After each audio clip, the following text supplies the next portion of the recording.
Daytona certainly gave us the excitement we've come to expect out of the Autobahn series, but what was most distinct was how clean the race was. With an impressive number of new drivers and teams, cool heads prevailed and major incidents were minimal. But compared to Sebring, Daytona is relatively smooth and easy to drive. The bumps of this airfield circuit won't be nearly as kind. Will our drivers be able to hold it together? We'll find out soon as we get ready to watch round 2 of the Autobahn Sportscar Challenge, and you'll see it all live here on the Global SimRacing Channel. Hi, I'm Joe Peak, and with me in the booth today is Adam Lindgren and Richie Hearn. Behind the scenes is our director, Sean Crackers Ambrose, and he's using cameras provided by Dougie Beard. Sebring has seen sports car racing for nearly 3/4 of a century now, but a lot has changed since cars first took to the runways. Let's see how the track looks in the modern age.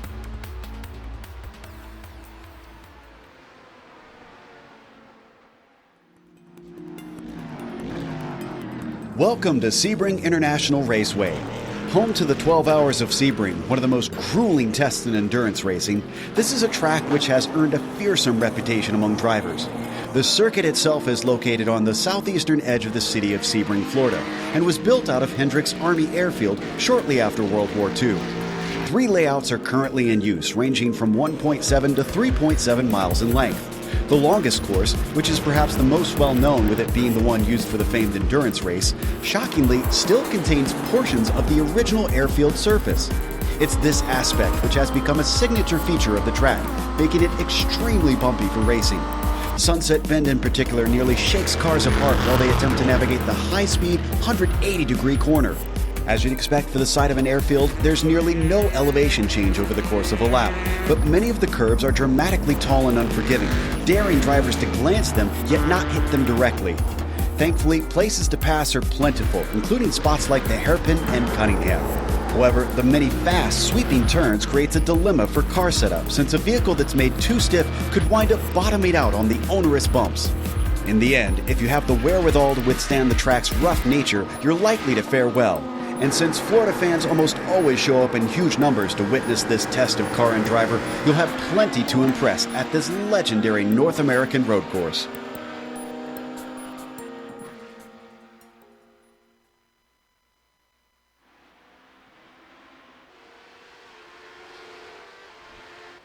As you can see, it is pretty bumpy when you get on board with these cars, but Adam, they've raced here a lot in this series, so I have to imagine the drivers are going to be pretty familiar at this point. Yeah, they're definitely familiar with this place. It's known for its concrete slab front stretch and the beautiful yet terrifying Sunset Bend that leads onto it. Sebring is a beast of a 3.7 mile or 5.95 kilometer 17-turn circuit, and these drivers have had their work cut out for them today. While the prototypes were at home at Daytona last week, the opposite is true this week. Sebring's legendary bumps will threaten to disturb the carefully aerodynamically obtained grip and send them flying off the track. The GTEs will be strong off the corner, but will struggle to keep from locking up in the rough braking zones and slow corners. The GTEs with their ABS and mechanical grip will be most at home here, floating through the upsetting turns and slinging down the straights, but they will struggle in quarter exit with speed. There are a lot of line changes here at Sebring, so expect some close calls and coming togethers when it comes to the multi-class racing as well, and expect most of the passes to be made down the Ullman Straight into Sunset Boulevard, the front stretch, and Big Bend into the hairpin. We're in for a great fight tonight, Joe. Looking forward to it, especially with this being round 2, which means we've got some points on the board. So, Richie, why don't we go through with the prototypes here first and see where we stand? Yeah, Joe. And sitting in number 1 position is Miguel Vigo with 21 points there. Sitting next to him with Brendan Cronin in 18 points. He's sitting in second place. Billy Smith is coming in third at this point after Daytona in 16th. Dominic Olivier is sitting in fourth. And rounding out the top 5 will be Stephen McGarvey at 12 points there. Joe? Of course, we've also got that GTE group as well, Adam, and that certainly was an exciting fight down to the end. Yeah, the GTLM was a great fight last week, and Mike Young came out besting Jean Paquin for that race. It was a very interesting race for sure, with Ryan Huff chasing in the 3rd position pretty close as well. Olivier Turcotte is in 4th, and Stephen McGarvey rounds out your top 5 in the GTLM standings, Joe.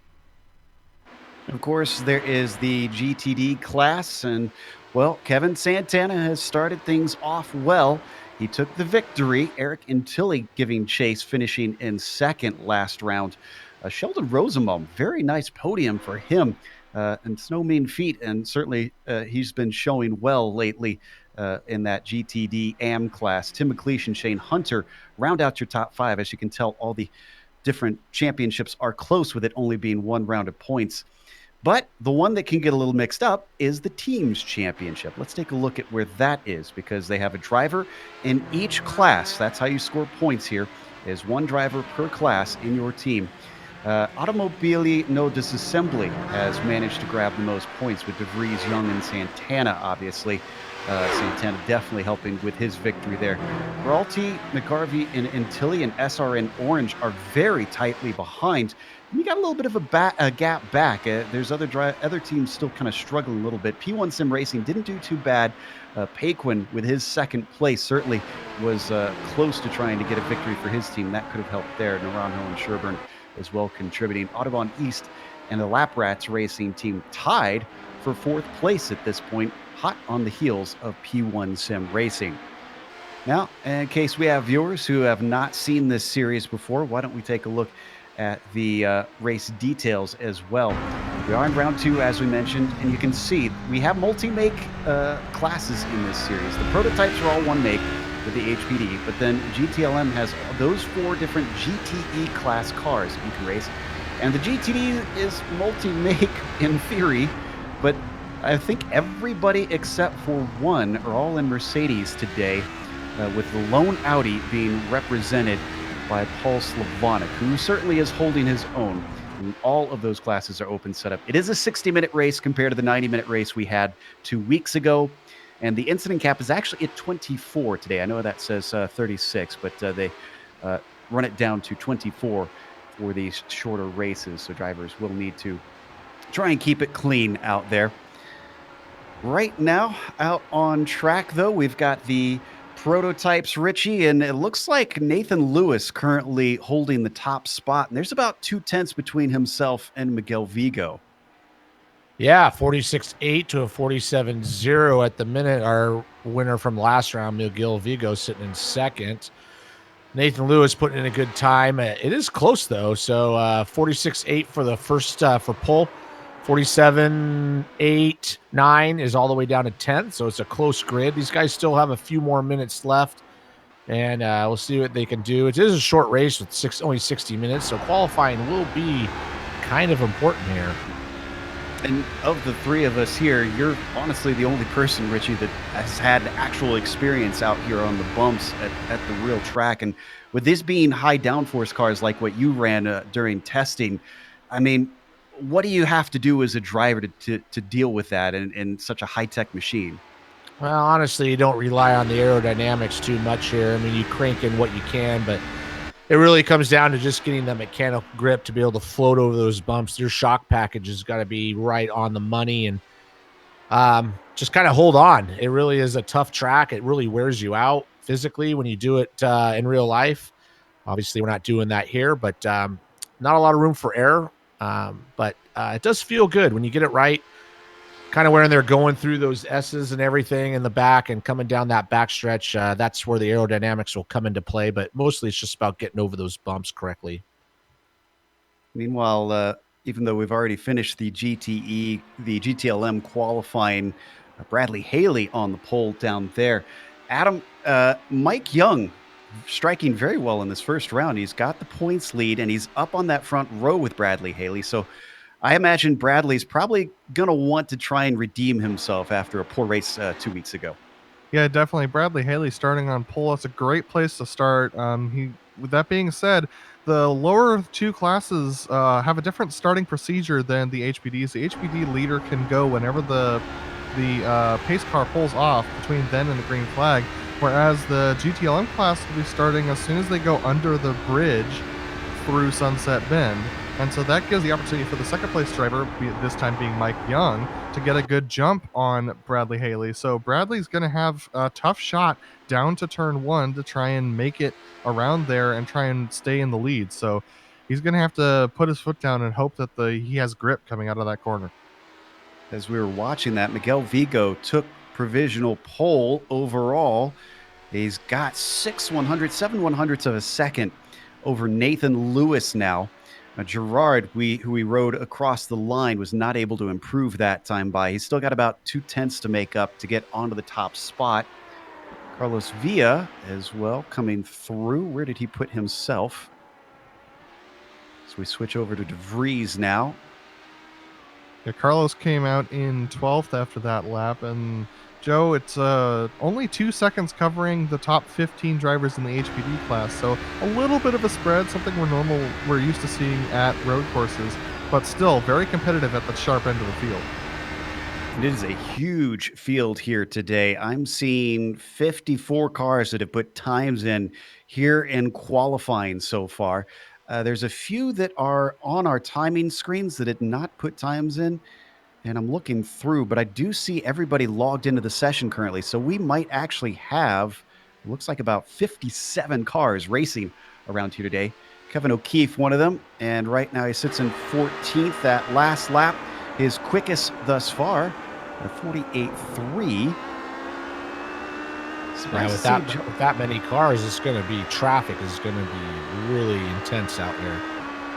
No doubt. And I'm a bit surprised. I was going to say, John Ulmer down in 5th right now. He's about half a second off. He was curious as to how the other drivers got as quick as they did in practice, but then they did clarify for him that it was due to some cool conditions early on in the practice session.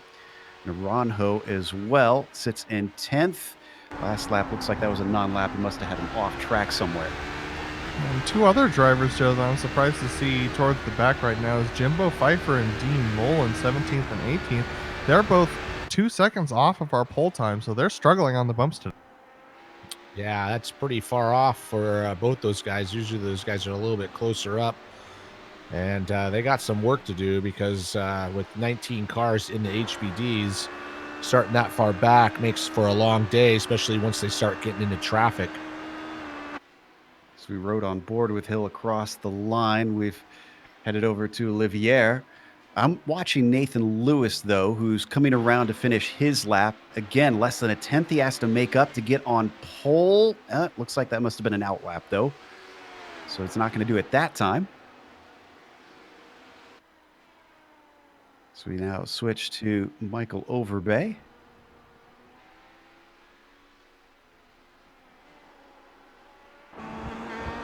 Overbay's last lap looked like it didn't count. And we come back to O'Keefe now. He's the next one to cross the line. They're starting to run out of time, too. There's less than 2 minutes left. O'Keefe will be able to start this one, but it's going to be his last lap, I believe, because we'll have fewer than that 148 to get around. Yeah, Joe, this is his out lap, so he's just trying to get a good run off of Sunset Bend. He's going to try and get it going straight here as we go straight through the corners, and we're going to take a look at Miguel Vigo. He's coming across. Oh, he decided to park it, so he's not got a faster time, so he's not going to be able to get out in time for another lap. So Stephen McGarvey is going to be the next across the line. He'll be able to have one more lap now. And Gerard did as well. Another one that did not count for him. Steven, who sits in 6th, does not go quicker. A 47.295. He's very consistent, though. His quickest was a 47.225. It's really tightened up there up front. Top 4 guys within a couple of tenths there. 7th and 8th, actually 6th, 7th, and 8th are extremely close. Olivier and Pelchat are actually tied to the 1,000ths of a second for 7th place. Tells you how close it is amongst the drivers. Nathan Lewis still trying to find that half a tenth to try and close in. Does he have it as he crosses the checkers? A 46.7. That's going to be good enough to put him on pole, and Vigo is not out to respond. Wow, talk about doing it right at the last minute. That's the way you want to do it. And Michael Overbay is coming around now. He's down in 9th, another driver that didn't have a good start to the season. Newcomer to this series specifically, but definitely a seasoned head here on iRacing. He doesn't go quicker. Next one by is going to be Dean Mole, but it looks like he's on a slow lap here. That means checkered flag is going to be out before anybody can start a new lap. Stephen McGarvey will be the first one to finish things up. He sits in 6th still as he comes down the Ullman Straight.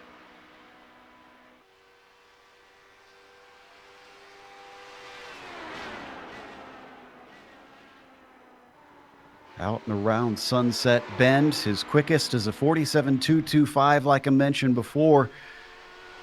As he comes across the line, a 47.3. That's not going to be good enough.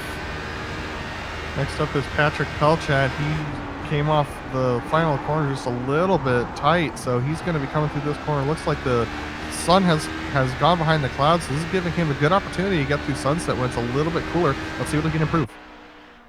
Oh, it's not meant to be. 47.5, just about 0.3 off his quickest. Jimbo Pfeiffer's actually giving a tow to Olivier right now. So that could mean a very quick lap for the number 19 if he doesn't get held up here. No, he's going to pull over and let him through. So Pfeiffer sacrifices his lap to give the number 19 a bit of help. Let's see if he goes quicker was than loose, this though. 47.2. Once again, slow. So Michael Overbay looks like he might be the last one across the line here, and he will be. Goes a little bit off track at the end. Let's see whether or not that gives him an X. He crosses the line, and looks like that's not going to improve his position either. Yeah, and that's going to be the last of our qualifiers. So that means our grid is set. Let's go through our starting order, starting with the prototypes, of course. It's going to be Nathan Lewis starting on the pole. Miguel Vigo will be in second next to him.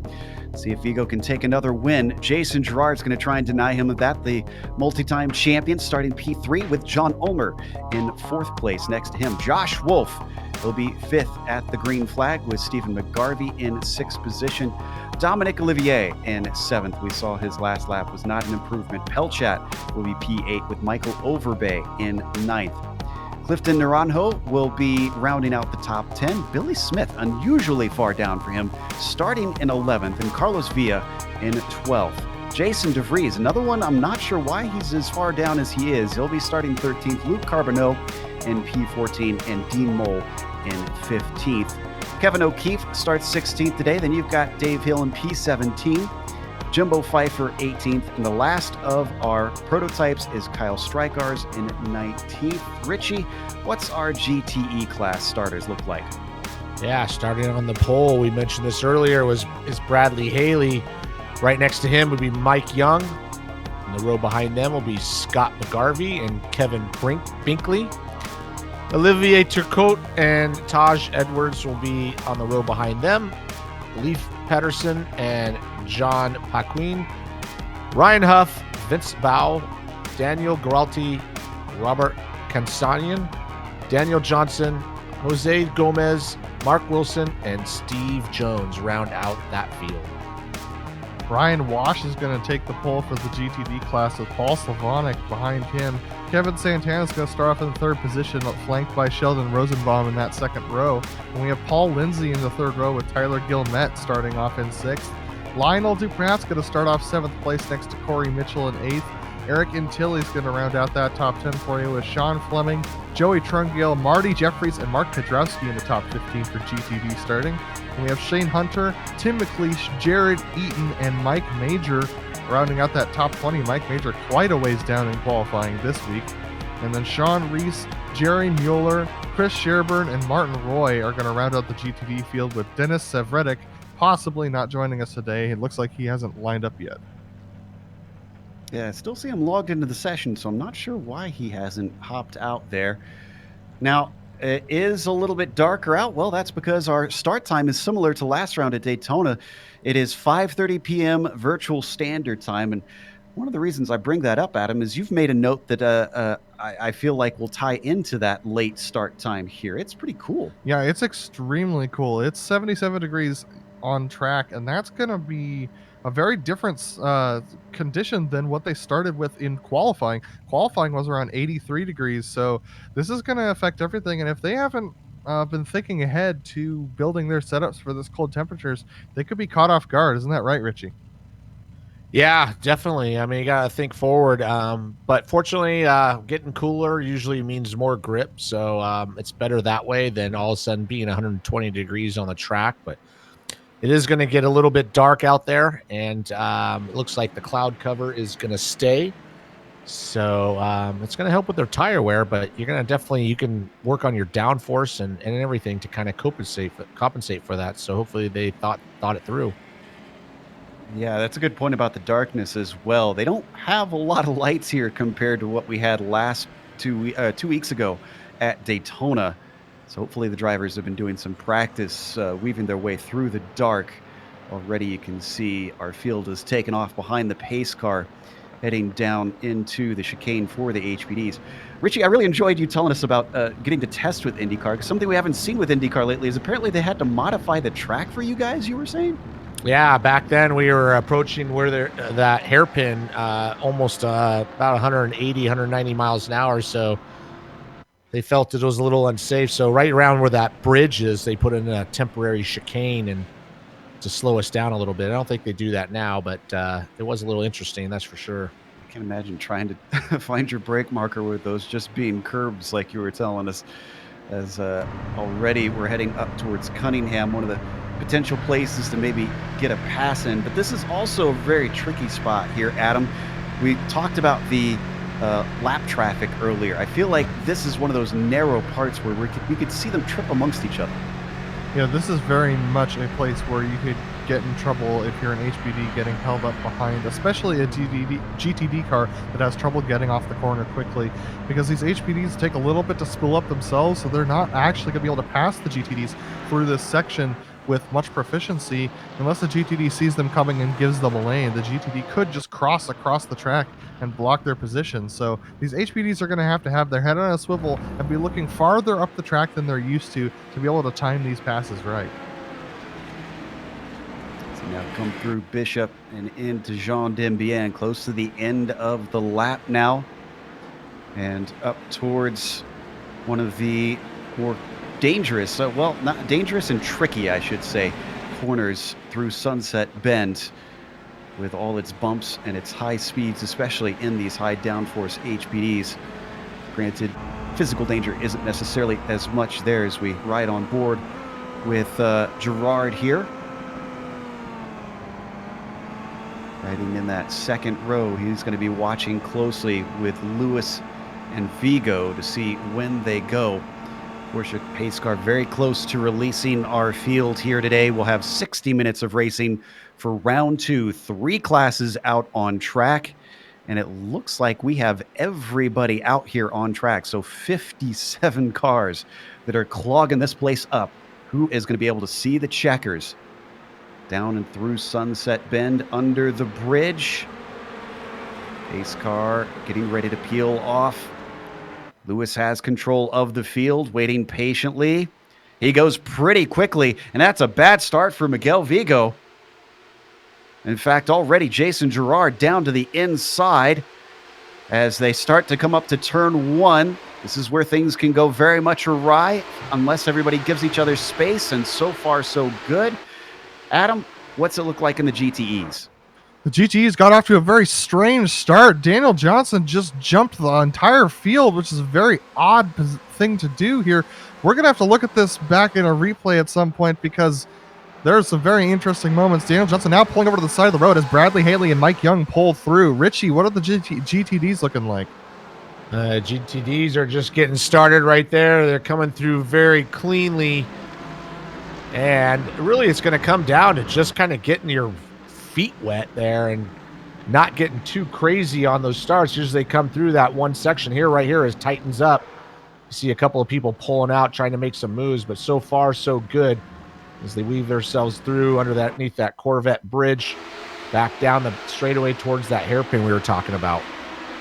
Switch back up to the prototypes now, still being led by Lewis. Gerard taking great advantage of that start, is still in second ahead of Vigo. They've really gapped those behind. Josh Wolf is nowhere to be seen. You can see the big distance between themselves and the number 148. Instead, he's looking in his mirrors because Pelchat has managed to move up into 5th as they come onto the Ullman straight. Doesn't look like he has the best of exits, but now they're all getting in line for that slipstream. And I can report that in the GTE field with Daniel Johnson, he lost a ton of time after making that move. And I went back and looked at the replay, and it looks like that move would have been considered legal based upon the briefing we got earlier on in the day. So it's just interesting to see how the tides ebb and turn for these guys. Bradley Haley still leading the GTE field. And Pelchat had a problem because he is slow on the front stretch, and he's getting absolutely freight trained. Smith got by, McGarvey, Overbay, all through. Naranjo is getting by. This is a good 6 positions that he's fallen down. You can see all these guys tightening up here in that group. Meanwhile, Nathan Lewis has pulled out a decent gap, 0.7 of a second over Jason Gerard. Miguel Vigo started second. He's fallen back into third, but he's fallen back a little bit. He's about 1.3 seconds back of the lead. So he's got a little bit of work to do, and he's got a little bit, about 2-second gap over Joshua Wolf. Meanwhile, in the back of that group, you can see these guys they're just really battling hard. This is their only time in the race that they're going to have some clean track, so you got to make those positions count. That's a good point. Go ahead. Yeah, Joe, I can report that Steve Jones has had an issue in the GTEs. We don't have to go to it. It's a single car incident in the back of the field, but he's slow on the track. And John Paquin looks like he had connection issues before the start of the race and did not take the green flag. He's also in the GTE class. That will make things extremely difficult for him. Haley's still leading Young up at the front of the GTLMs, and they've got Kevin Binkley very close behind. In fact, it's not separated nearly as much as what we've seen in the prototypes. They're already coming through Collier a second time, and this is actually pretty uniform. Everyone's single file, not much in the way of battling here in the middle class. It looks like everyone's going to wait until that pit stop with the 67% fuel in order to try and make a move here. Everyone just being pretty nice. I mean, the start for them was a little sketchy with Daniel Johnson coming up the middle of each of these groups. So I think everyone's a little bit on high alert right now, just thinking about survival around this bumpy track. Yeah, one thing I missed to report that John Ulmer starting 4th. He's down in 17th position. I kind of went back to the replay on lap 1. He got hit from behind by Patrick Pelchat there in turn 2, and it really he didn't do any damage, but he's all the way back in the very far back there. Yeah, he's, as you mentioned, only 2 cars up from the tail end of the field. He's already looking like he's going to make a move because Dave Hill directly in front of him stays off to the left side, doesn't defend. The Big Cheese manages to move into 16th, so that's 1 more down. It's just he's got an uphill climb to go. Yeah, he's got a fast car. He started 4th, but yeah, definitely, like you said, uphill climb. So he's going to have to make some moves early on. I'm sure he's not happy about that start. Ooh, we got a spin. A little bit of contact between Kevin O'Keefe and looks like Dean Mole, Luke Carbonera. Spun. Nothing to go back to, but a little bit of action back there in 13th, 14th, 15th place. It was a good job by everybody to keep that from becoming a big wreck. Carbonera caught it, and then Dean Mole had to really take evasive action. Unfortunately, it lost him a spot to Kevin O'Keefe, who's now up to 14th.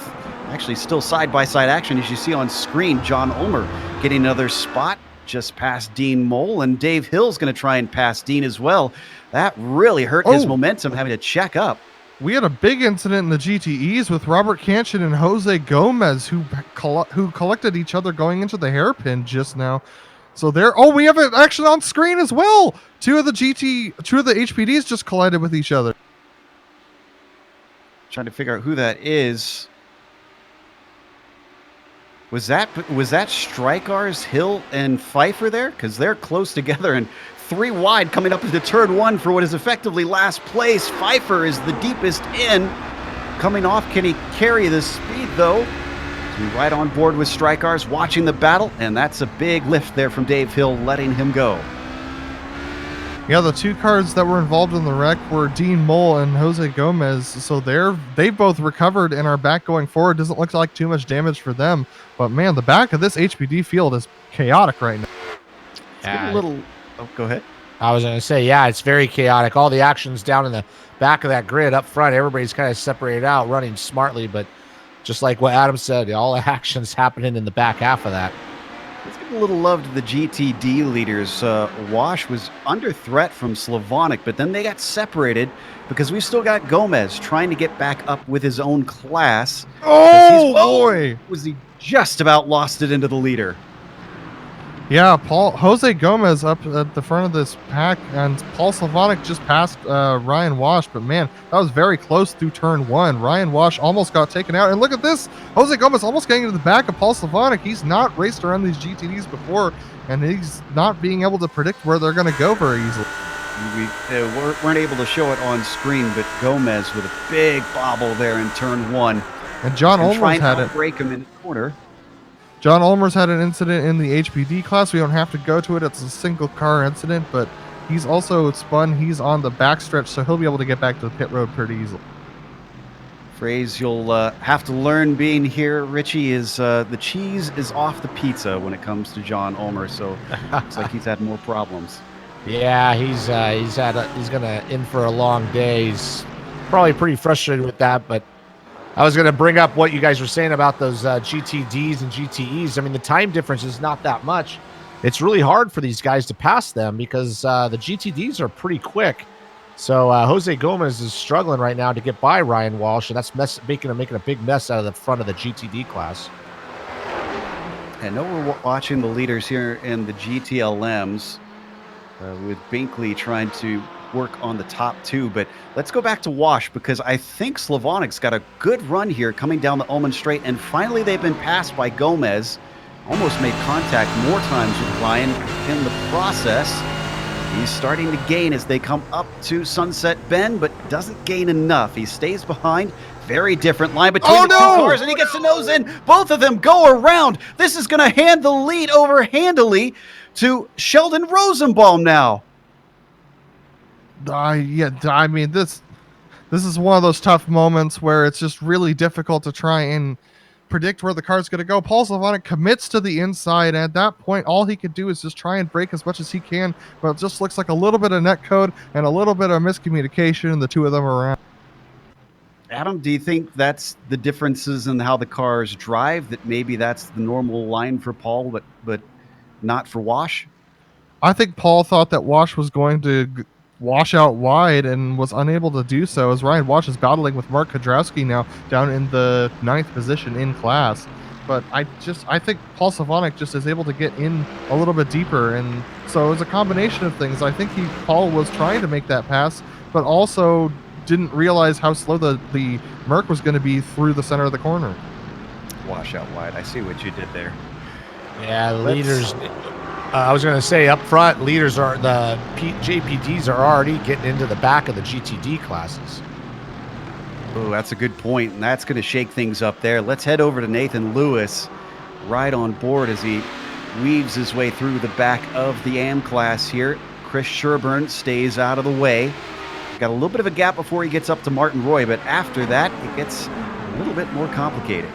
Yeah, getting in that traffic has allowed Miguel Vigo, who's gotten into second place, to close up right behind Nathan Lewis. He was almost 2 seconds behind. Now he's only a couple of tenths. So this is where how the race is going to play out. Is just who can get through that lap traffic the cleanest.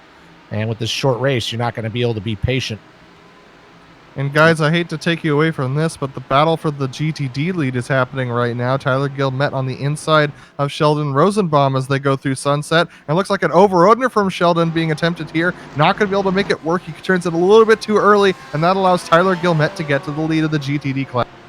Wow. Effectively in one lap going from 4th to the lead for Tyler Gilmet. This is a dream lap for him. And it's only in the first 10 minutes. The question is, can he pull away now from Sheldon Rosenbaum?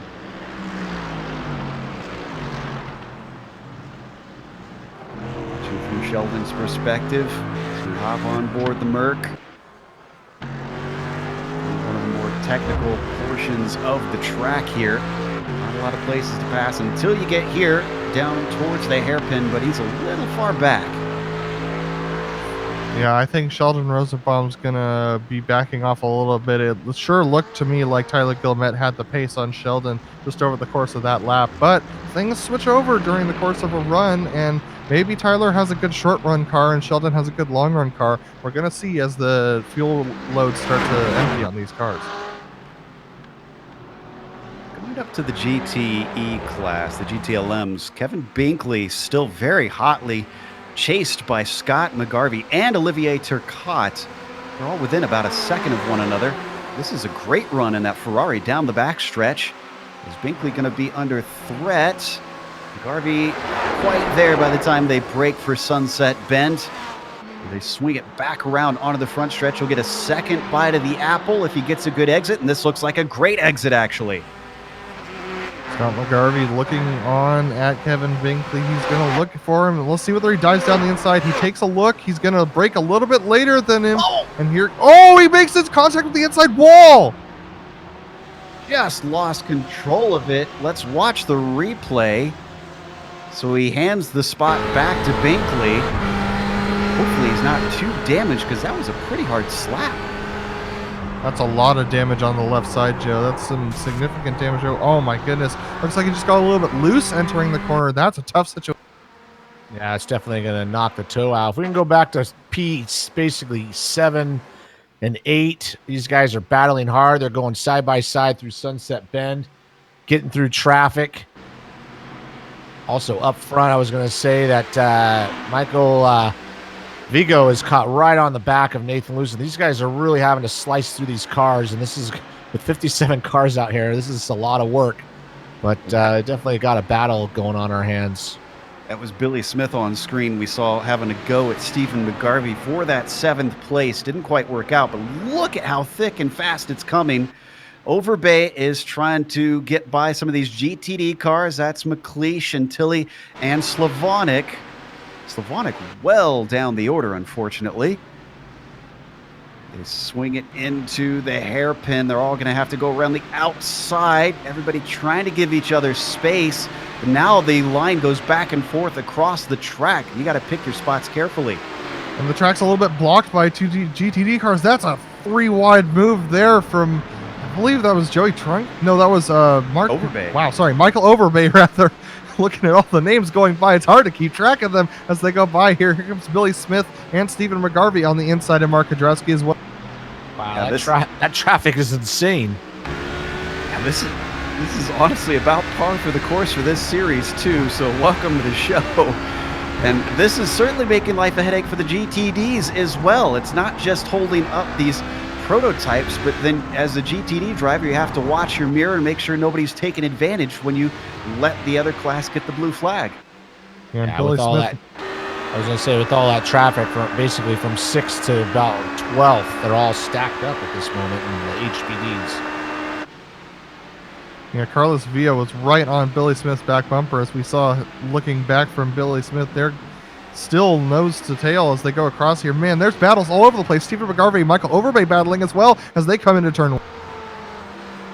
Overbay is going to have the inside, and he's going to be able to stay ahead of Stephen McGarvey. And Carlos we got a behind. spinner. That was Billy Smith and Carlos Villa who got together.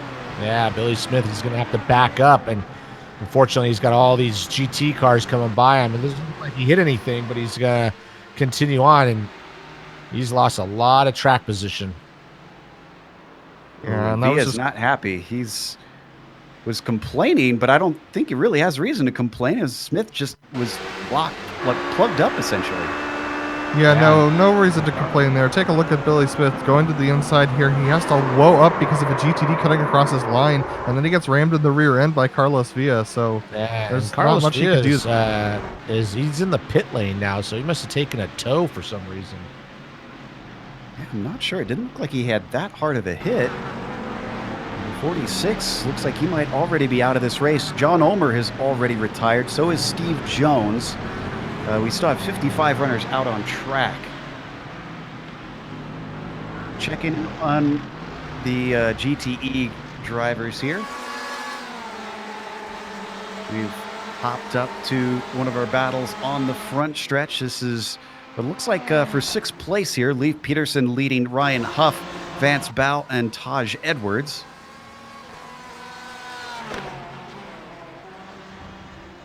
They have yet to be met by these HPDs.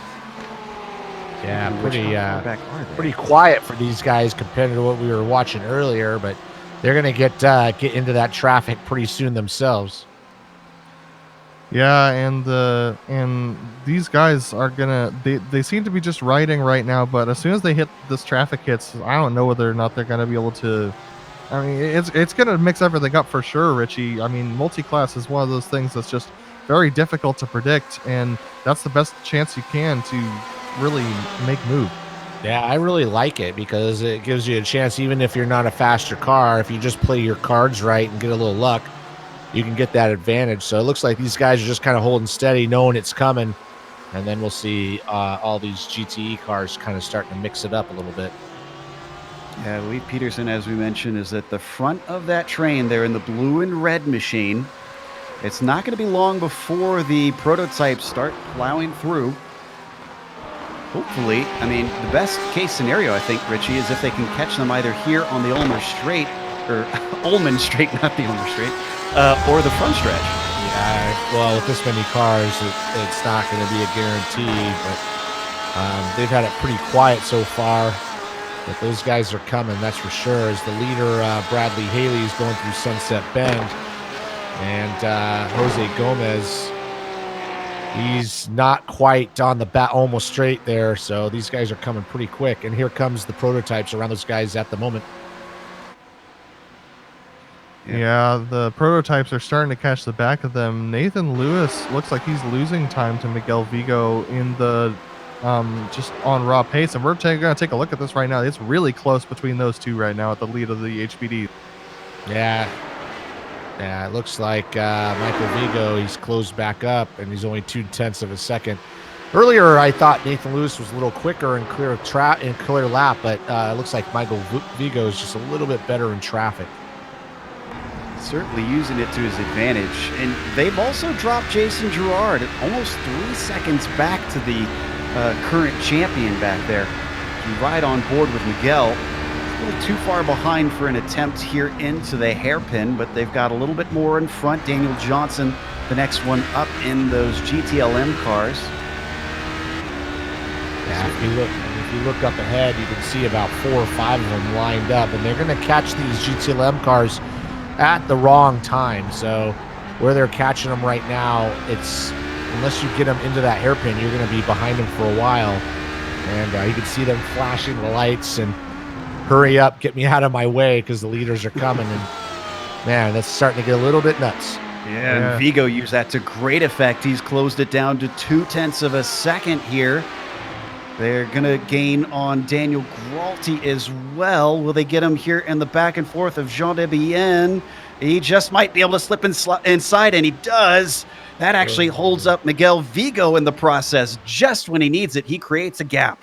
Yeah, Michael Vigo had to kind of back it in a little bit. He thought he had the opening and had to slow down, and he's lost that space. And then here they come into Sunset Bend, and Nathan Lewis is going to get by one, and Vigo's going to get by as well. But this is where it's going to start heating up because you see about 4 or 5 cars all lined up. Nathan Lewis flashing his lights vigorously at these guys, but they have their own race to race. Absolutely. You know, and honestly, that brings up the question because we heard Townsend Bell with some pretty strong opinions about the flashing light thing. So what about you coming from a real driver perspective, Richie? A no-no, or is that all good? It is the most annoying thing. You know, if you're passing me and you just let me know you're there, that's fine. But to flash your lights at me for down the straightaway, I'm going to probably block you just because. Because it doesn't help. You know, I know you're there. I'm racing my own race. My car is doing what it is, so you're not the only car out here. So, you know, don't do it. Yeah, one of the things that I'm noticing here is you really gotta be careful on when you're the faster car, and trying to catch these other cars. They're not looking at you. They're not looking in their mirror. Race car drivers are looking forward. They're trying to figure out what their next pass is. They're trying to look at the apex of the next corner as far up the track as they can get. They're not looking back in their mirror. And so when you dive down on the inside of a guy in their braking zone, expect to get turned in on, because these guys are not gonna they're not gonna just move over to let you by necessarily in those situations unless it's an opportune moment for them, because like you said, Richie, they have their own race to race. Yeah, when you're racing the faster car, I mean, you know where you're faster than that car. If you're racing like the HPD, you know you're faster on the straight. So sometimes you just lift a little bit earlier, roll through the corner, and just, and everybody's cool. But some of these guys, they just dive bomb you and expect you to get out of the way, and you're just hanging on yourself. So that's where we have those problems. We're watching the battle for third here in the GTD class. Kevin Santana and Paul Lindsay very closely together. We're on a few drivers that were in a nice little fight there behind them as well. I think that was Slavonic and Trungale that we saw behind them. But is this within class? Yeah, that's Sheldon Rosenbaum. That's second place. So this is all for essentially P2 that we see on screen. Yeah, and Paul Lindsay has been strong for all this entire race, and Kevin Santana was strong all last season, so it's awesome to see these three battling up front. But Sheldon Rosenbaum has lost about 4.5 seconds to Tyler Gilmet ever since Tyler got by, and Tyler's actually gaining a little bit on Jose Gomez, the last GTLM car ahead of him. So yeah, Tyler Gilmet's off to the races, and these three are left to battle for P2 right now. Off and around Sunset Bend. Rosenbaum nice and smooth, not using nearly as much of the track as Santana and Lindsay, though. Here we see our leader on screen, Tyler Gilmet, just cruising away from them all. Probably happy to have a little bit of clear track at this point, having dealt with all of them. Oh, and it's a bad run for Santana off the corner as Paul Lindsay takes a look to the inside down into turn 3, and nothing doing there, unfortunately. So Santana stays safe for the moment. Santana making some very good moves as she position his car in a place where it's going to make it more difficult for Paul Lindsay to get by. And so that's exactly what he needs to do right now, especially when he gets those bad runs off the corner. But look at that. He's catching up to the back of Rosenbaum quite effectively, even with that lost time. He's got a few chances here at an overtake. Hairpin didn't work out as well, but now up to Cunningham. Heavy braking, but they all space apart. Then things get a little bit more technical down through Collier. Ooh, good closing rate for Paul Lindsay, looking strong on the brakes on Kevin Santana, getting that gap down. Got an incident in Sunset Bend with Shilton Naranjo and a couple of GTD cars. It looks like Taj Edwards, Denise Savretic in the GTLMs. Yeah, this is in P10 of the GTLMs. They both had an incident there. Yeah. Let's look at the replay. And you know what? This was, Naranjo, I think it was Richie mentioned him in the prototypes that kind of caused it here. He just came up and got underneath that, checked up, and then everybody just had nowhere to go. And Naranjo's now in the pit lane, but really caused a little bit of a mess. Yeah, he's definitely heavily damaged on Naranjo. Take a look at this contact here. Oh, punted from behind quite heavily. I don't know where he was trying to go, though. Yeah, just like he mistimed it. And, that's where you talk about having the downforce. That's where that car carries so much more speed. You just got to know that the car in front of you can't do that. So you just got to lift a little bit. Up front, nothing to worry about. Nathan Lewis has gapped Miguel Vigo by a couple of seconds, second and a half. So that's all kind of settled down a little bit with traffic. Yeah, really has unfortunately gone away at the top of the prototypes. We do have Josh Wolf and Dominic Olivier, though, relatively close for 4th place.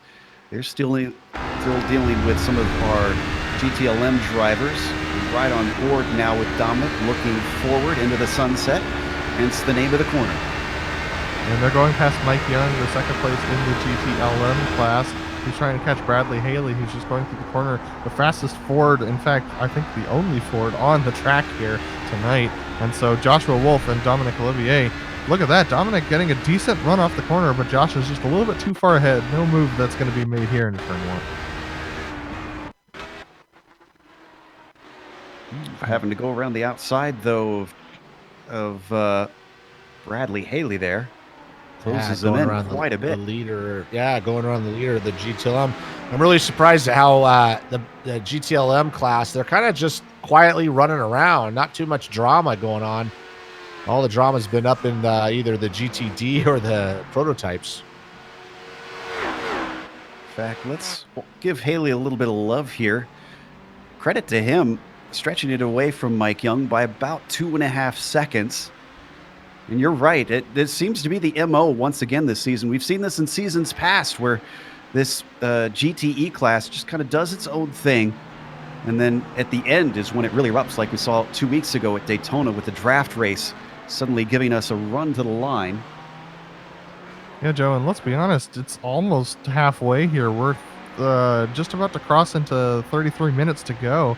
This race has been flying by, and even though we've had a lot of drama in the other classes, these GTLM drivers have just been taking off laps, and especially Bradley Haley has just been gaining time over Mike Young, trying to navigate traffic as cleanly as possible. Wait until you get into that good pit stop window, hit that pit stop, and then take off into the sunset.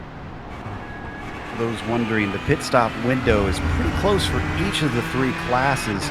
It's about 19 to 20 for the prototypes, 20 to 21 for the GTLMs, and 21 to 22 for the GTDs. Currently on lap 14. And I want to head back to Rosenbaum because he's been overtaken by Kevin Santana when we weren't looking. So Kevin's back up to P2, but they haven't separated. Look at this. 3-car fight still incredibly tight. For this second place is a little bit of a poke to the inside from Rosenbaum. Doesn't bear fruit. That's Paul Lindsay, still at the third in line. Yeah, Paul's, I think, is going to have to get by Sheldon because Sheldon's been dropping time every lap by about a tenth, maybe a tenth and a half. And so Paul Lindsay, if he wants to stay with Sheldon Rosenbaum and have Sheldon pull him towards Tyler Gilmette, who's a good 7.5 seconds ahead of these guys now, he's going to have to get past Sheldon Rosenbaum pretty quickly, and the best opportunity is coming up in about 2 corners time. Yeah, Kevin Santana is kind of the cork in the bottle right here. He's getting a good run off that corner, going down the backstretch there, almost straight. But you're right. If these guys want to catch Tyler, they're going to need to get around Kevin as soon as possible. Lindsay, I don't think, really got a good enough run here up the Sunset Bend as they finally hit the binders. All three of them running completely different lines on entry. And then back out. Is that going to give anybody any sort of edge? Not really that we're seeing. They're a bit of a stalemate at this point. And we're seeing these stalemates start to play out across the entire GTD class. No one's really able to make any moves right now, and I think a lot of that has to do with just the position where they are during their stint. They're about 3/4 of the way through their stint at this stage, so these drivers all starting to get a little bit tired on fuel, and I doubt any of them will take tires when they come in. Yeah, let's talk about how the traffic affects the race. I mean, earlier Miguel Vigo was 0.2 of a second behind Nathan Lewis, and now he's 5.3 seconds behind. And Jason Girard is caught right up behind him. So we got this battle for second place right now. And Joshua Wolf is not very far, bringing along Dominic Olivier as well. Yeah, we right on board currently with Vigo. You can see that gap has come down drastically. The 0-2 trying to get himself a little bit of a better finish this week. Taking a lot of track, both of them kicking up the dirt coming out of the hairpin, using as much as they can.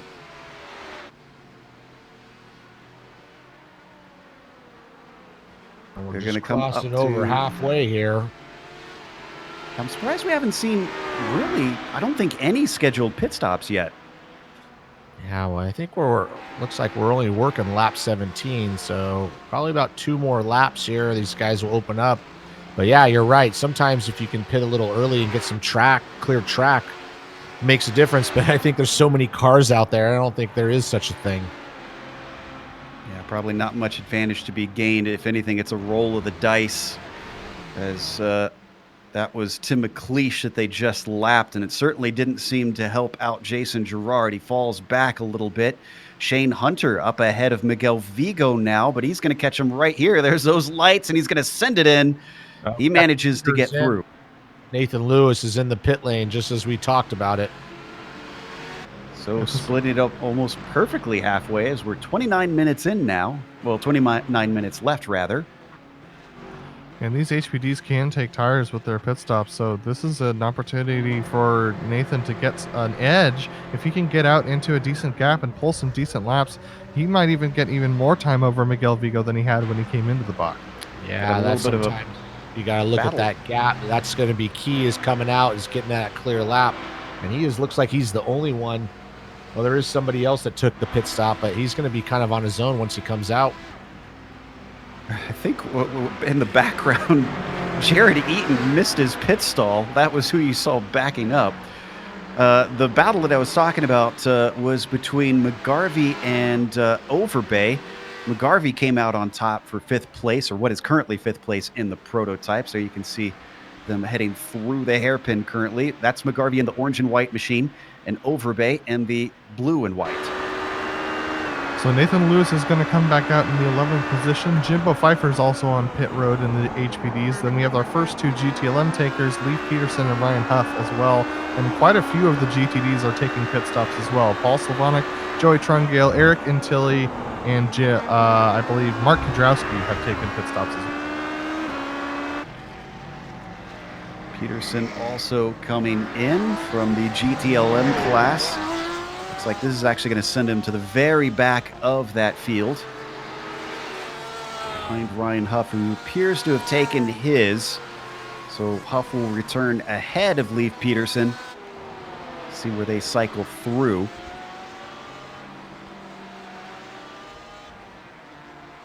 Interesting to note that our leader in the GTDs, Tyler Gilmet, was not a part of the first round, as I do not see him on the point sheet. So Santana probably not quite as worried at this point if he finishes second to him. It'll still be a good haul of points.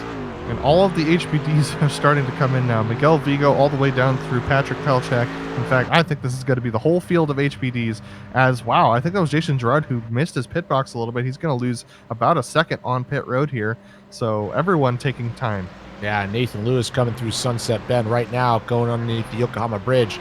So we'll see how those guys come out. Miguel Vigo starting to get going, but he's definitely going to lose that lead back to basically going to fall back into line in second place. Miguel Vigo looked like he had some good opening laps out of his pit box, or out of his pit stop, and so we'll see how this plays out as they come around. But Miguel Vigo on cold tires sliding around a little bit.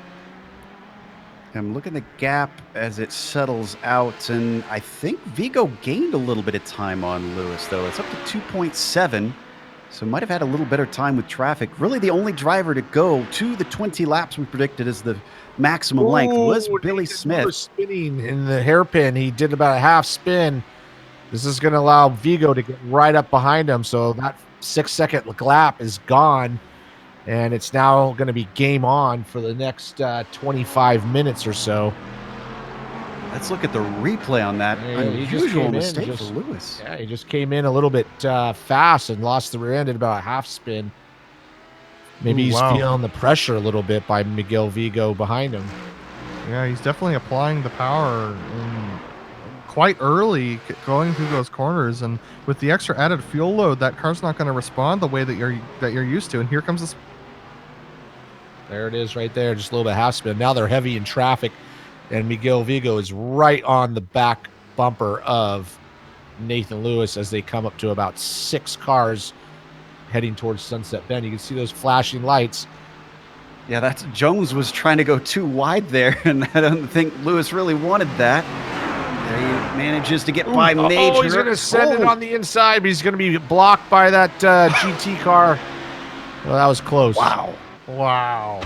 That was a good bit of luck for Lewis that there was a car there, because Vigo was basically got blocked in by Sean Reese, unfortunately just being in the wrong place at the wrong time for him.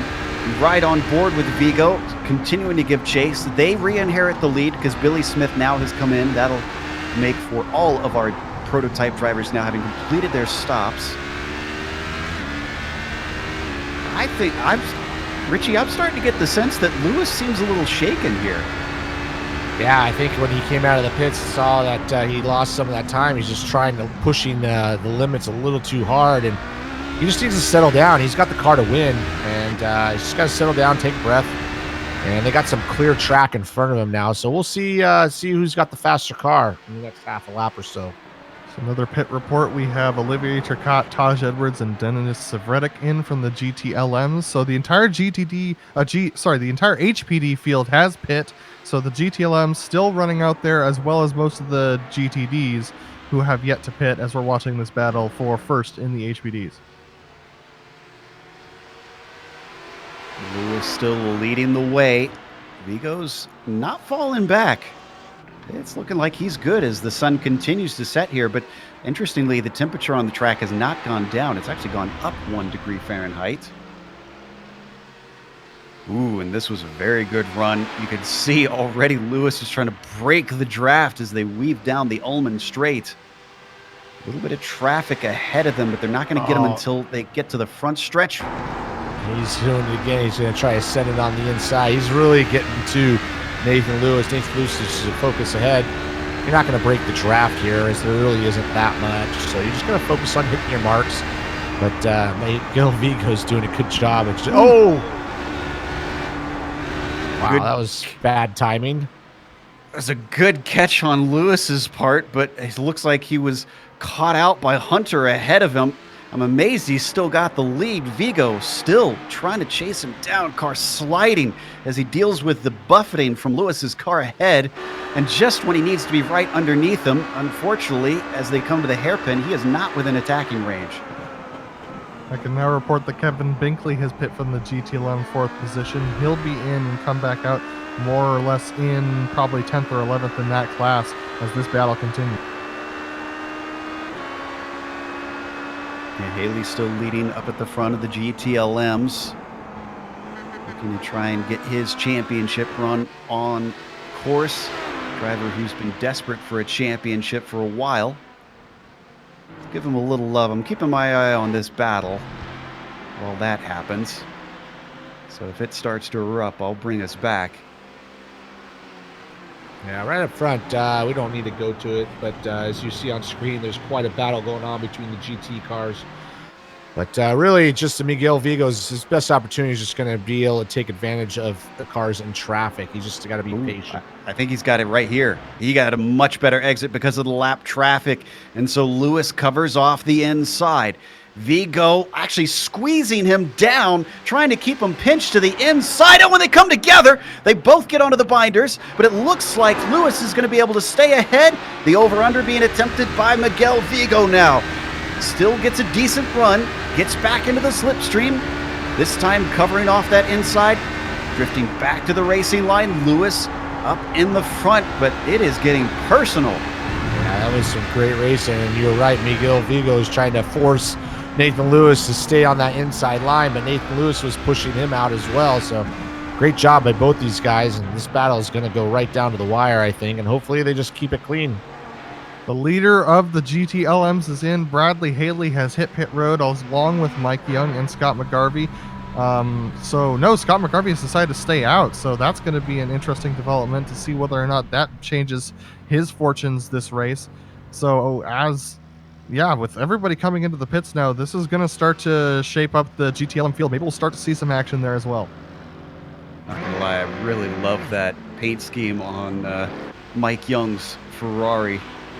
As Bradley Haley pulls out in his Ford. Wow, short stop. That's a 13.2 compared to Mike Young's 14.7. So maybe Bradley knows something Mike doesn't know, or it could be the other way around. We'll see at the end of the race. Get back out on track, right into the thick of traffic as well for Haley. That's not just one class, but two classes with him. That's actually Strykars and Trungale making a little bit of contact behind him, but they continue without too many dramas. Once again, we're finding it's hard to know where to look amongst all the different battles out here. We're just waiting on a few of our GTD drivers to complete their pit stops, and then that will be everybody. We can go over where we sit with just less than 20 minutes to go. Paul Lindsay and Sheldon Rosenbaum are both in. Corey Mitchell has decided to stay out in the GTD class. Ryan Wash has come in as well. So these are the leaders in the GTDs who are coming into their pit box. Sheldon Rosenbaum missed his pit box. Ooh, and that's going to hurt, especially when the 10ths count around here. Yeah, Mitchell stays out. Go ahead. those guys are running so close together. Yeah, missing that pit box is really going to cost them a couple of positions. Paul Lindsay is the first one out, and Tyler Gilmette is going to be ahead of him as he actually just went by. So Tyler will retain the lead as long as Corey Mitchell doesn't pull off a miraculously short stop. But considering pit lane times are in the 40-second range, I believe Tyler will re-inherit the lead once Corey Mitchell comes in. Yeah, that should be correct. Interesting to see that second place is completely swapped around after those stops. That Lindsay is now going to get second place. Santana will be bumped to third. And Sheldon Rosenbaum, with that mistake coming into his pit box, is going to have to settle for fourth place. We're on board with Santana. He's not letting him get away. And Scott McGarvey finally came in and took his pit stop in the GTLM class, so he's just now coming out back on track in the third position. So he actually gained a couple of spots. At this point, it's just Martin Roy and Corey Mitchell, the last two that need to come in, because we've already got Mueller and Sherburne down in their stalls. The battle for third is still pretty hot. Oh, but it looks like Lindsay had a very good exit. It was coming out of Tower.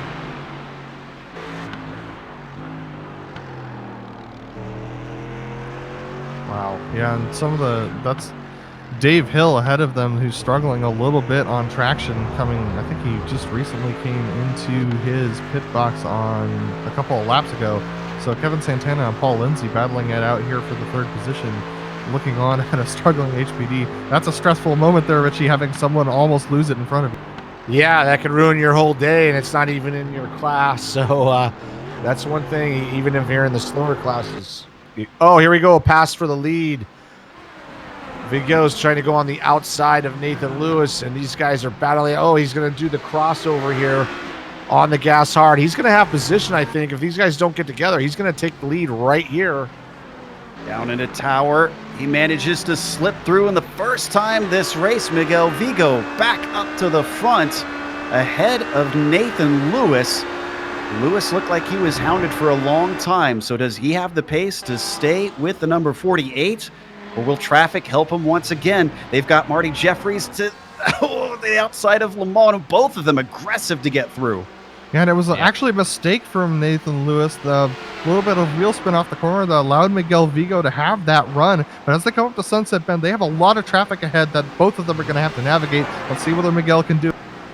Yeah, I think these guys are both equal on. Oh, and Miguel Vigo's trying to go squeeze as well past that Ferrari. He had to get off the gas, but Nathan Lewis didn't have anywhere to go. But you're right. It's all going to come down to where you hit this traffic and who's going to basically give you a little bit of a break as they go through turn one side by or nose to tail.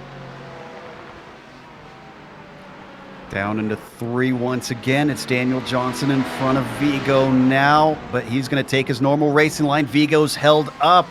Oh, but he goes off track. Both of them having to swing out to try and avoid the car returning to the pavement. And this gives Lewis a great run.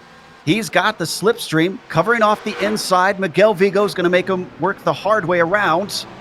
With that defensive maneuver, it looks like he's able to fend him off, but he's got to have another defense because Lewis with another great run off the corner. Yet more traffic getting in the way. It's going to complicate things yet more.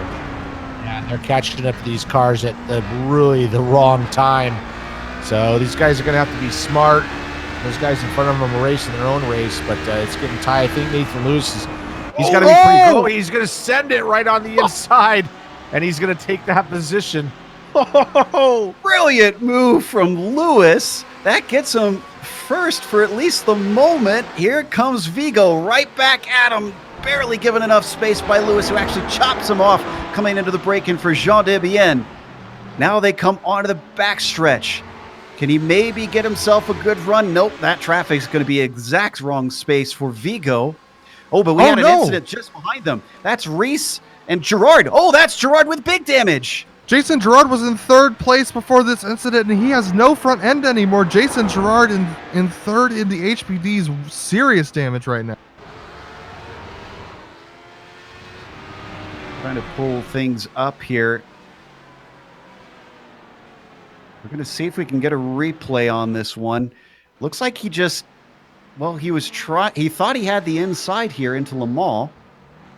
Yeah, he just tried to take one too many cars. He passed one and tried to take the next one, and that guy was already turned in, and that's it. And then as he turned around, another GT car comes and takes the nose off, so that's going to be the end of his race.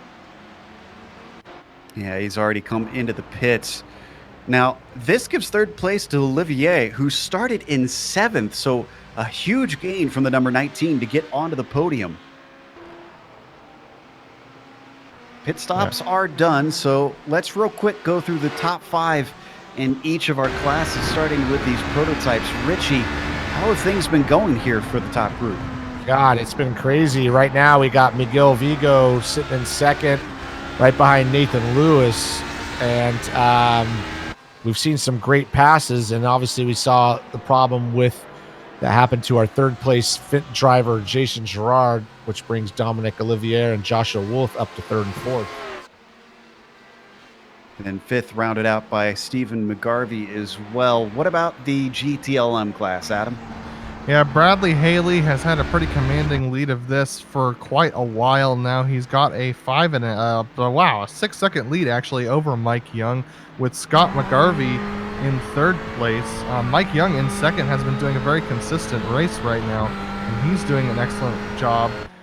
But Scott McGarvey, rather, in the 3rd place is doing a great job just trying to hold on to the back of these guys. And we actually need to go back to the HPD lead again. Yeah, yep, I was just about to say. I was going to say, as they went into sunset, Vigo got into the back of Nathan Lewis a little bit, kind of slowed him down, and Vigo was able to get by him as they went down the front straightaway. Obviously, lap traffic. Oh, Vigo's trying to go around that Audi there. Here comes Nathan Lewis on the inside. He split him.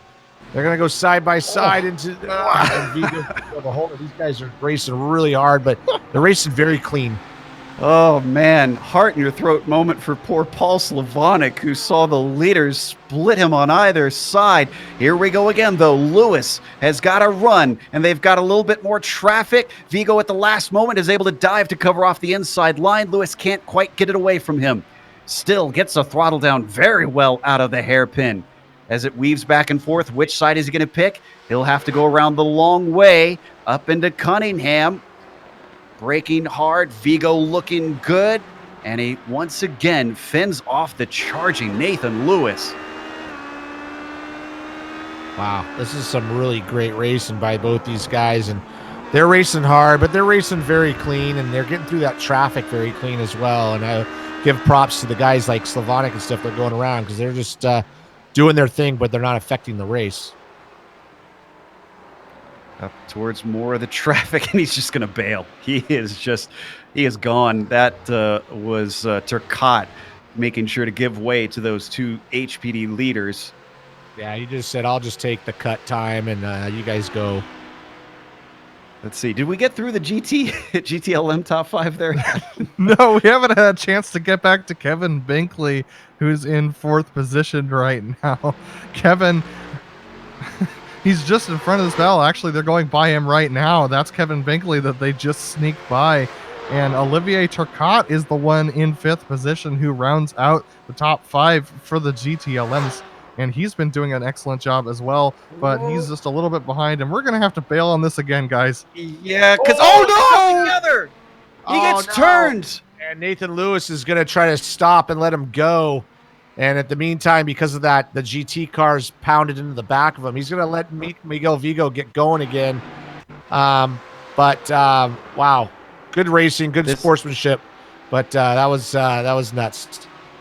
This all started with Tim McLeish trying to just run his line, and Vigo, actually went on the grass to get around, and that slowed him up, allowed Lewis to have a go. You're going to see it here one more time. You'll see Vigo going to the dirt there, and here comes Nathan. He's got so much more momentum, and he's locked up. He can't get stopped, and Unfortunately, Nathan Lewis, as he's slowed down, trying to let him go, he gets pounded into the back, and he's got some damage now. So we'll see how he Tim McLeish is kind of crashed into the back of him. So we'll see if he can continue on. Bad news is that separated them. The good news for Adam Lindgren is that separated them. So, Adam. Yeah, okay, so we can actually cover the GTD class now, which is led by Tyler Gilmet. Tyler Gilmet has been doing an excellent job at the front of this field. He has a 7-second gap almost over Paul Lindsay, and he's had that ever since the incident that happened with our two leaders early on in the race. Paul Lindsay in second place has been holding that ever since the pit stops that really shook up this entire battle for the second position. Paul Lindsay doing a good job holding that over Kevin Santana, who is in third. Kevin Santana took advantage of that pit stop as well, which was a trouble with Sheldon Rosenbaum, who fell back. And then we have Corey Mitchell in the fourth position, who's been driving a pretty quiet race, but is now being challenged by Ryan Walsh, who's less than a second behind him. So that battle, which has been going on for a little bit now, starting to heat up towards the end of this race. Only 8 minutes to go, Joe. Yeah, time has really flown by, and you can see it's pretty dark out there right now. Our best battle, though, on the track currently is between Vance Bow and Daniel Gralty. This is for 8th and 9th within the GTLMs. They also are dealing with all those GTD traffic cars. That's Joey Trungale in front of them. So yeah, Bow's going to want to try and get rid of him quickly. This is Vance Bow, Daniel Grauty, and Dennis Savretic, who's in behind both of these guys. And so they're all going to make it past Joey Trungale. Savretic takes a wider line to try and avoid pinning Joey to the apex and is able to make it through. But that's going to break up this gap a little bit. But yeah, this GTLM field hasn't closed up that much ever since the pit stops. We thought that was going to make a dent in whether or not they were going to start getting aggressive, but I guess these guys have decided that the track is enough of the aggressor this week, and they don't want to do a lot of challenging each other right now. They just want to try and make it to the end. Vance Bow still very much under threat as they come off of the tower corner. And it looks like we might have to go back to that lead for the prototypes once again. Yeah, I can't believe it, Joe, but Nathan Lewis, even with that rear end damage, that rear diffuser damage, has clawed back up to the back of Miguel Vigo, rather, as he's trying to get past Mike Young through this corner. He's going to be able to do it, so this is going to hold up Nathan Lewis. But, man, Nathan is on a charge. He's trying to get back to the back of Vigo. This battle is not over. We thought it might be over, but is not over yet. Yeah, there's a lot of traffic here. That's also Sheldon Rosenbaum and Chris Sherburne. And Sherburne holds up Vigo once again as Lewis manages to just about sneak by. Yeah, I thought that the damage on Nathan Lewis's car might hold him back, but it's obviously shown that he can get back up. And oh boy, as Miguel Vigo comes up on two cars, and he spins right in front of Miguel Vigo. And that's going to bring Vigo Nathan Lewis right behind him. Yeah, just a little bit. That was Corey Mitchell who got spun off the nose of Vigo. Corey actually pinned him a little bit to the apex there. Didn't give him that much room, so that's a very difficult position. We're going to watch it right here. Miguel Vigo, full opposite lock, and he couldn't do anything more than that. You're right. I mean, Vigo was there, but they're going around the leader of the GTLM class right now with Bradley Haley just kind of doing his thing, but he's flashing his lights back at Miguel Vigo. He was not happy with that pass for sure. And then Nathan Lewis flashing his lights at him. So it's a flashing light party we got going on here. It's a little bit of a rave out on the track for sure. Miguel Vigo onto the Ullman straight, finally with a little bit of breathing space. That's Wash that he just went by, who holds down fourth within the GTD class. What do we have left? 4.5 minutes to go of all this. Santana, the next one up, third in that GTD class. He's got plenty of space. He can play nice with these drivers and let them through.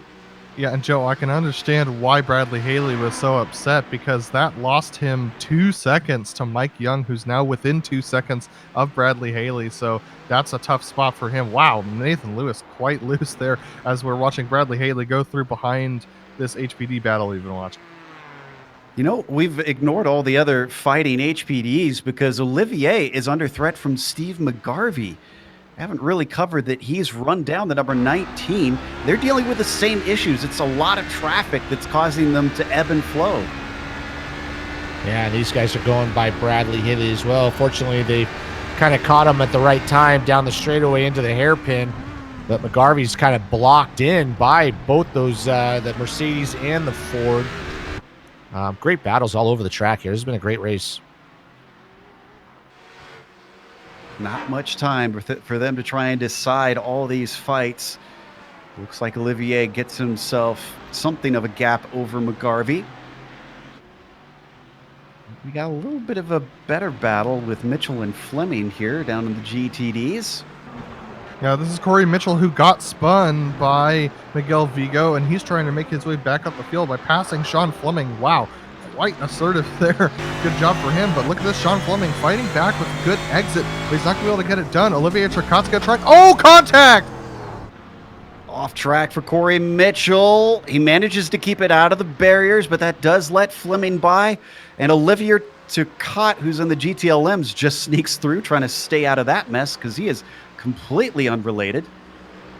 That's the second time that Corey Mitchell's had trouble with getting spun by a faster class, so this is going to be difficult for him to try and make a recovery at this. 2 laps to go.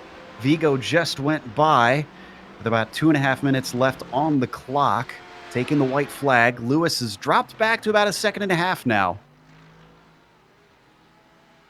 Richie, taking a look at Nathan Lewis driving right now, it looks like that HPD is not behaving very kindly for him. He looks to be quite a bit snapped loose. Yeah, he's definitely got some damage on the rear wing and his back splitter there, so it's not helping him out. And he's trying really hard. I'm sure he's a little upset. He led so much of the race and then get caught in traffic. These guys have had a great battle, but right now I think he just needs to hold on to only 2 to go and just kind of just take what he can get. Yeah, a bit of a battle for 11th in GTLMs. Oh, and it's a big wreck on the front stretch because of that. That was Dean Mole. Dean Mole getting into it and turned as he went 3 wide with Daniel Johnson to his inside. It's also involved Taj Edwards. Yeah, Daniel Johnson's a name we've been saying a lot tonight, and not necessarily for the right reasons, unfortunately, but he's recovered and has continued going. Taj Edwards has recovered and continued going, but Dean Mole, that's the end of his race. We're going to try and find the replay here. Hard to say who's at fault, though, because Daniel was drifting over a little bit, you'll see. The HPD was also trying to split 2 cars that were battling. It looks like we didn't quite get the replay of it, unfortunately, but at top speed, poor Dean Mole slammed into the wall, being spun down the front stretch, which right now Miguel Vigo just went by himself, taking the white flag with a handy gap of about 1.4 seconds, 1.7 seconds now over Nathan Lewis. This is the biggest gap we've seen in a while between these two. And he's got clear track in front of him, so we're not going to have that problem. So unless he makes a personal mistake, he's going to have this one in the bag. But Nathan Lewis has driven a hell of a race, obviously given that position back after they had that contact. Bradley Haley has also crossed for the white flag in the GTLM class. He has been doing a great race as well, but Mike Young's put up a good challenge, kept him honest at 2 seconds back to the second place driver. But if Bradley doesn't make a mistake and doesn't get caught by any unfortunate events, he's going to be fine. Great run by Gilmet there. Probably one of the more quieter wins here in today's race, especially considering what we've seen here in the prototypes. The number 48 has just got half a lap to go, and then Miguel Vigo will take win number 2. Last time it was Brendan Cronin that he managed to beat out. Billy Smith took 3rd place at Daytona. Smith not having the best of races here today as he's still mired down in P9. So a big change behind him, but consistency for the number 48 car. Down the Ullman straight, and into Sunset Bend. The last vestiges of that sunset is just disappearing now. But Miguel Vigo, victory here today at Sebring. Round number 2 goes to the number 48.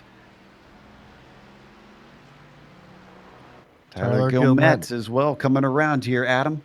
Yeah, he's done a great race. He's pulled ahead mostly by fortune, but also by a pass on track. So as he goes through Sunset Bend, he can be proud of that win. Almost 9 seconds, over 9 seconds to Paul Lindsay in second. Tyler Gilmet wins in the we got an GTU. accident on the front straightaway between Billy Smith and Luke Carbonero. Sorry to interrupt you. They kind of come together as they cross the finish line. And that was right in front of our winner for the GTLM. Yes, Bradley it was. Just crossed. Victory for the number 428. Let's take a look at that replay of that incident. Yeah, it was a really kind of a last-ditch effort by Billy Smith, and he clipped Luke Carbonero and just sent him into the inside wall. But yeah, you're right. It was right in front of our leader. Poor Luke had to actually go down pit lane to finish the race because he was essentially shoved into there.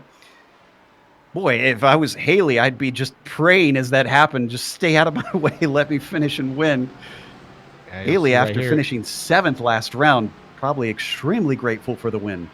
Yeah, you see right there, Billy just kind of drove into his left rear corner and just, he crosses over and dives underneath right here, and then he just kind of gets the run. But, you know, sometimes you might want to lift a little bit because that's what's going to happen.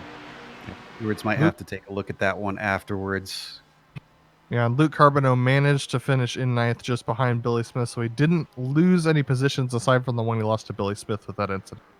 That's going to take us to a quick break here on the Global Sim Racing Channel. We'll come back with the unofficial results as well as driver interviews. Stick around because on screen we'll see all the upcoming races here on GSRC.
Sebring International Raceway. Round 2 in the Autobahn Sportscar Challenge went to Miguel Vigo.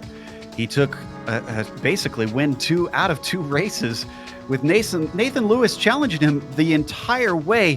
And then essentially his good sportsmanship did cost him a little bit in the end as he backed off and gave the lead back. But he did have damage, so hard to say whether or not he would have been able to hold off the number 48. Dominic Olivier wound up taking 3rd after starting in 7th, with Stephen McGarvey finishing P4. Josh Wolf, a little bit uneventful. He did have some battles out there that we didn't get to because there was so much action happening, but a 5th to 5th for him. Jason DeVries, good climb. Didn't have the best of qualifying, but went from 13th to 6th. And then Michael Overbay took 7th place. Billy Smith, controversial end to his, taking 8th, with Kevin O'Keefe finishing P9. Dave Hill with 10th was, it was Jimbo Pfeiffer who got into it with Luke Carbonneau. Luke Carbonneau, Jimbo Pfeiffer finishing 11th, Luke Carbonneau coming home in 12th. And then Kyle Strykars finishing P13 and Dean Mole finishing 14th. And in the GTE class, the GTLM cars, Bradley Haley coming home first. Started on pole, led the whole race. Wasn't as easy as it sounds. Got a little caught up in some HPD traffic there at the end and got a little close and a little crazy at the end, but comes home first with Mike Young finishing 2nd, kept him honest. Scott McGarvey coming in 3rd, doing a good job there. Kevin Binkley coming home 4th. Olivier Turquette coming home 5th. Ryan Huff coming in 6th. Right behind Ryan Huff is going to be Leif Patterson, Daniel Grauti, Vince Bow, and coming home right behind him. And rounding out the back of the field is going to be Taj Edwards, Daniel Johnson, Robert Cancinian, Jose Gomez, Mark Wilson, and Dennis Savarchik. Tyler Gilmette's going to take the win in the GTD class after taking an opportunistic pass and a couple of passes on track as well. Paul Lindsay comes home in 2nd after a great pit stop, with Kevin Santana coming home in 3rd after a charge up through the field. Then we have Ryan Wash coming home in 4th position, with Sheldon Rosenbaum in 5th. Sean Fleming's going to come home in 6th in the GTDs, with Corey Mitchell in 7th and Shane Hunter in 8th. Lionel Duprat's going to come home in the 9th position, with Tim McLeish in the 10th position. Paul Slavonic, after his spin early on, claws back to the 12th position, with Eric Antilli in 13th, Joey Trungale 14th, and Mike Major finishing 15th position, gaining 10 spots, luckily for him. Martin Roy is going to come home in the 16th position, with Mark Kudrowski, Marty Jeffries, Jared Eaton, Shane Reese, and Jerry Mueller rounding out the field of those who have finished, with Chris Sherburne starting off the DNS for us tonight. Then, so Joe, back to you. There you can see the last of our finishers, but the first of our finishers was Miguel Vigo. Miguel, usually the winning prototype doesn't have to deal with a repair bill, but you and Nathan really got into it out there on track multiple times where you made contact. Yeah, it got a little bit crazy there after the pit stops.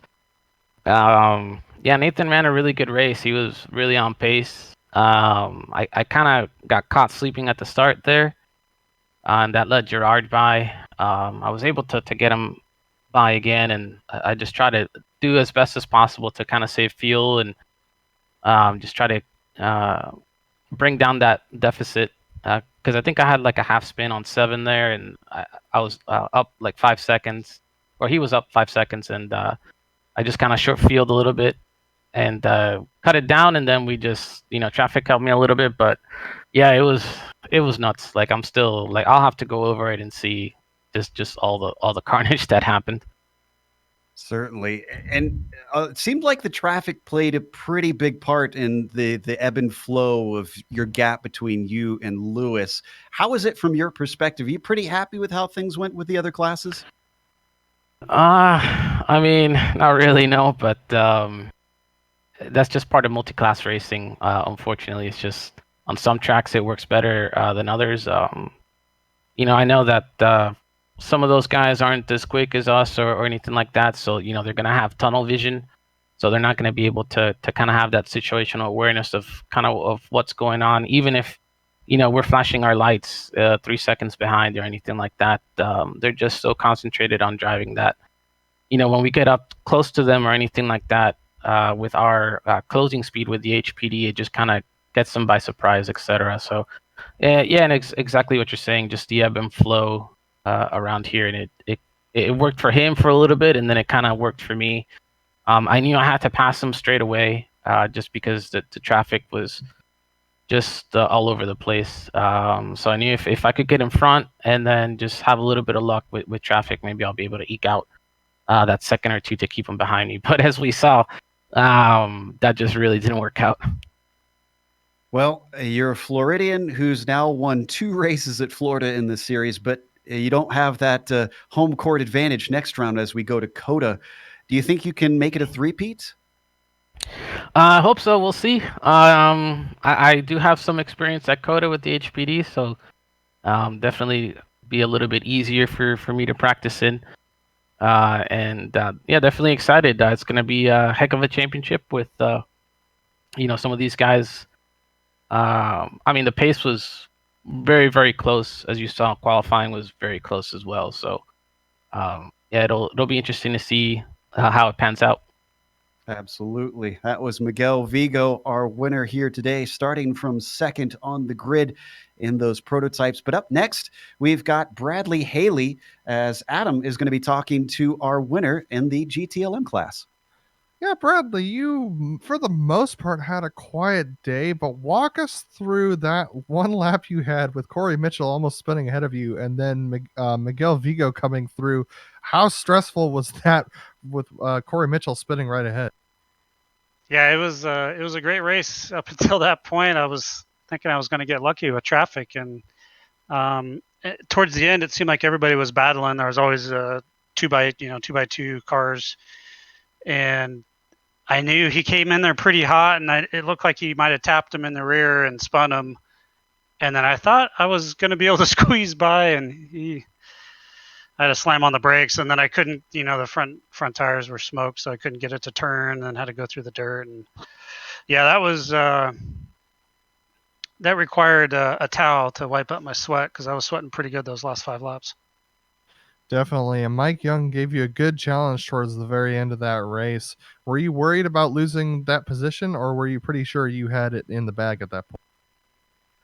No, 5 laps prior to that, everything was looking fine. I had a really good gap. I was putting in some good laps.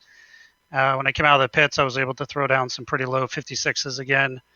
And then, like I said, we started getting into traffic, and I just was getting the raw end of the stick. And both the HPDs were battling, the GT3s were battling. I seemed to get them right in the tight corners where it's a one line corner and you got to really sit up. So I was really starting to worry there at the end. Well, you did a great job today. A very consistent drive. So round 3 is a track that seems to be fairly controversial around here. Circuit of the Americas. What are you thinking going into that week? I need to practice. It's one of those tracks where you dislike it because I find it extremely difficult. But then once you start getting in a rhythm, it's not so bad. But there's other good tracks out there too. It's not my top 5 or top. Definitely. Well, Bradley, is there anyone you want to thank before we let you go tonight? Yeah, thank the team, Positive Sim Racing, the school for sponsoring us, and then of course the family for giving me that hour and a half to come up here and sweat in my my seat, enjoying the time with you guys. Thanks again for doing the series again this year. Appreciate it. Well, thank you as well, Bradley, and we look forward to seeing you next week. That was Bradley Haley with P winning the GTLM class today. Back to you, Joe P. Got our winner in the GTD class as well, Tyler Gilmet, who came up from 6th on the grid. Tyler, were you surprised by the result? Yeah, honestly, I was. I came into this race just hoping to, get in there with a top 5. I noticed I was a little bit stronger in a few areas than Kevin and Sheldon and Paul. And then once Ryan and Slavonic had their issue coming through Sunset, I just decided to go for it and kept it calm and was able to sail away. Well, that was a good decision because it certainly gave you the lead, which you then never relinquished except for the pit stops. How did you keep yourself calm, especially considering the chaotic nature of both this type of racing and this league in particular, knowing that things can pretty easily go wrong? I had to talk to myself quite a bit to keep myself calm in that one. I tend to get a little worked up when I take the lead, especially in races like this. I noticed the guys behind me, once I got by, were really pushing. So I knew if I just kept it clean that something would happen and then just wait for traffic to kind of break up the battle. Well, that was a great start here. That means that's going to certainly bump you up in the points there. Considering you, I don't believe you didn't run the first round, did you? No, I had some other commitments that I had to take care of in round one. It was a shame because Daytona is always a great track. So once the drop weeks come into play, that'll certainly help. Do you have an ultimate goal points wise, or is this sort of more of a for fun thing for you? I mean, it would be nice to get in there and win the championship at the end, but we're only in round two, so top 5 would be great. Have fun, enjoy the season. Last season was a little rough for me, so I want to improve on that. Well, hopefully it is some more fun regardless of where you finish. Congratulations on the victory, sir. Thank you very much. It's Tyler Gilmet, winner in the GTDs. Finally, one more driver we've been wanting to hear from. Adam has caught up with Nathan Lewis, the other side of that harsh battle that we saw for the lead in HBDs. Hey, what's up, guys? Hey, Nathan, you had a fantastic battle with Miguel Vigo throughout that race, but talk us through that incident that led into the first couple of chicanes there. What happened from your perspective? So on that, I was thinking, I was setting up, I know the GT3 was going to be there. And I knew I was wondering, is Miguel going to go left or right? He went right, so I went left. But then, because at the end of the race, I was starting to lock up pretty good, and I ended up locking it up and hit the curb and just couldn't go. And I just went straight, and I knew I was going to hit. And I didn't want that to happen, so obviously I let him back by because that's not how I want to race, hitting someone other way. Yeah, but it looked like both of you were very even on pace. And do you think, provided that didn't happen, do you think you would have had the measure on him, or did you think that he was going to pull away from you? It's hard to tell because, yes, we're close. Obviously, all depended, I think, if whoever was the leader on that situation, because I did get severe damage in the rear after I did that. So maybe I could have got back ahead of him, but I think it all depended on whoever got better in traffic. Like we saw at the end there, it was still chaos. Speaking of the traffic, how was it out there? Was it difficult to navigate the traffic tonight, or was everybody pretty respectful? I think sometimes it was decent, but sometimes it was even I was listening to Miguel's interview how they're in tunnel vision where they're not expecting you to send it that far back like we can in HPD, and I thought a few times that I was going to hit one, but I got lucky and I was able to avoid everyone. So I don't know. I thought it wasn't bad. It's better than official racing at least, so that's always good. Definitely. Well, Nathan, is there anyone you want to thank tonight? Yeah, I'll thank Michael Overbay because he spent all the hard time making the setup for us, and and I just got the drive, so I didn't have to do all the hard time doing all that work. So it's always nice having him as a team. Definitely. Well, fantastic finish, Nathan. We look forward to seeing you next week. Yeah, you too, guys. Have a good night. That was Nathan Lewis, our second place finisher in the HPDs. Back to you, Joe. That's going to close out our interviews for the night with a big thank you to the Autobahn series for bringing us back for another season of coverage.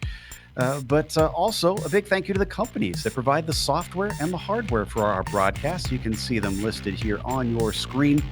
Additional thanks go to June Lalonde, who provides our wonderful music. See the screen for how to get a hold of more of her great work. Thanks to the team today, Adam, Richie, and Sean, and Dougie. If you'd like to find out more about GSRC, including upcoming races, you can find it at globalsimracingchannel.com. We've got social media out there. Our Twitter is at GSR Channel, Facebook, Global Sim Racing Channel, and Instagram is GSRC_Graham. If you'd like to support us, check out our merchandise store. It's gsrc.storeenvy.com. The link is in the description below if you don't want to have to type that in. And make sure and subscribe to our YouTube channel just by clicking that big red button that says subscribe. As we mentioned, the next race takes us to Texas. That'll be at COTA, Monday, February 10th at 9:15 p.m. Eastern, 2 weeks from now.